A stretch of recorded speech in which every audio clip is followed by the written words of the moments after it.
Ladies and gentlemen, so today we shall be talking about international organizations and their role in maintaining international peace and diplomacy. So we shall be looking at the United Nations and African Union. How far have these bodies gone in ensuring peace and diplomacy in the world? So I want to think here that we are right to repeat history by calling them a toothless bulldog.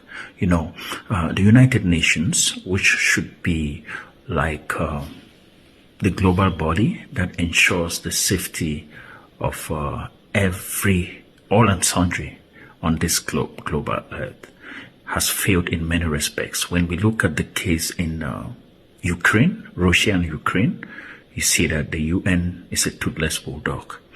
When you look at the case Israel, the Palestinians, you see that there is a lot that has to be done by the United Nations.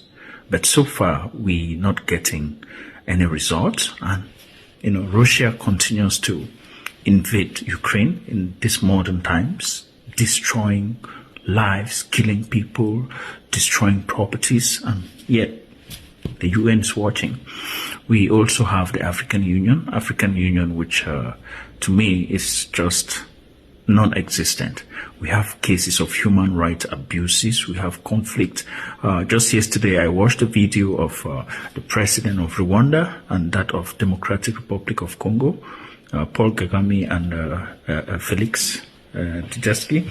All of them were at the White House reconciling and signing a peace deal propagated by the US President Donald Trump. So we leave Africa with our issues in Africa to go solve them in the United States, whereas there is a body in Africa, the African Union, that is in place to ensure that we have peace, we have international diplomacy.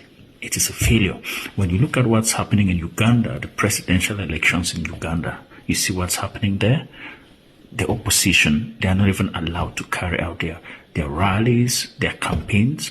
You know, they're being spread with tear gas. The population is dispersed.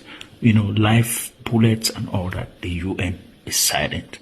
We have had cases of military takeover from legitimate governments that were democratically elected.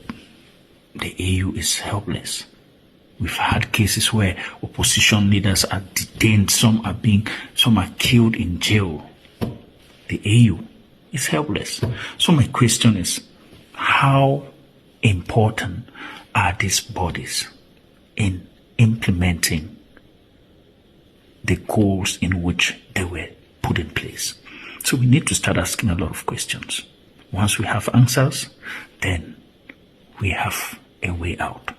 But be aware, there is need for a global action for international peace and diplomacy.